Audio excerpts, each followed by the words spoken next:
बोरबेकादा लेरिबा मफमसिदा मनपुर इमा कंदब यादे हाजुना चाहि कुन हेना खांगाबनी हजि अखोई थवाजि सिरगा लमजि कनबा पामक तरे अखोई बाथु मतम दे पुथोपि हाने सिमेसा फंग हाजिरि मैं वांगांग ओइ बमतो ꯑꯩꯒꯤ ꯏꯃꯥꯒ ꯏꯅꯥꯎꯁꯤꯡꯒ ꯃꯌꯥꯝꯅ ꯑꯝꯇꯪ ꯀꯟꯕꯤꯌꯨ ꯑꯉꯥꯡ ꯄꯤꯁꯛ ꯑꯅꯤꯁꯨ ꯌꯥꯎꯈꯤꯕꯅꯤ ꯑꯗꯒꯤ ꯃꯆꯥ ꯑꯅꯤꯁꯨ ꯅꯪꯅ ꯀꯣꯜꯂꯤꯅꯤ ꯑꯩꯒꯤ ꯃꯆꯥ ꯑꯅꯤꯁꯨ ꯑꯩꯒꯤ ꯅꯥꯛꯇ ꯂꯩꯖꯔꯤ ꯑꯩ ꯏꯃꯥ ꯏꯆꯦ ꯏꯅꯥꯎꯁꯤꯡ ꯑꯝꯇꯪ ꯀꯟꯕꯤꯌꯨ ꯃꯌꯥꯝꯅ ꯃꯆꯥ ꯑꯅꯤꯁꯤꯒ ꯐꯣꯇꯣ ꯌꯥꯎꯍꯜꯂꯨ ꯃꯆꯥ ꯑꯅꯤꯗꯨ ꯁꯤꯅꯦꯅ ꯑꯍꯥꯟꯕꯗ ꯂꯦꯞꯇꯅ ꯆꯠꯊꯔꯛꯂꯤꯕ ꯀꯨꯀꯤꯁꯤꯡꯒꯤ ꯃꯤꯍꯥꯠꯄꯁꯤꯡꯒꯤ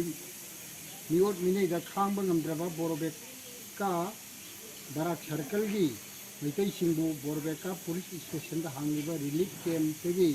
ꯖꯤꯔꯤꯕꯥꯝ ꯅꯠꯇ꯭ꯔꯒ ꯁꯥꯐꯒꯗꯕ ꯃꯐꯝ ꯑꯃꯗ ꯍꯥꯡꯗꯣꯛꯄꯤꯌꯨ ꯄꯨꯡ 94ꯒꯤ ꯉꯁꯤꯗꯒꯤ ꯄꯨꯡ 94ꯒꯤ ꯃꯅꯨꯡꯗ ꯑꯩꯈꯣꯏꯕꯨ ꯂꯧꯊꯣꯛꯄꯤꯗ꯭ꯔꯕꯗꯤ ꯃꯁꯤꯗ ꯊꯣꯛꯂꯛꯄ ꯇꯦꯛꯆꯥꯛ ꯈꯨꯗꯤꯡꯃꯛ ꯂꯩꯉꯥꯛꯅ ꯄꯨꯒꯗꯕꯅꯤ अखोगी पुंसी मियाम की पुंसी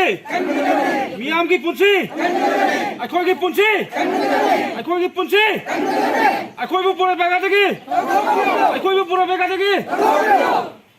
मणिपुर इमाना long live Honorable Chief Minister Umba Borbeka Subdivision की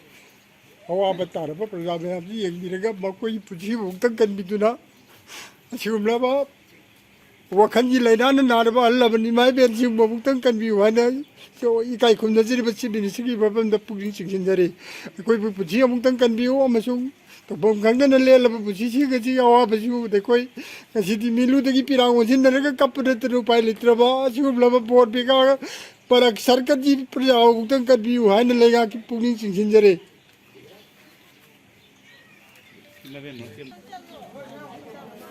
मैं भी मती अमतंग दिखने तो बिरो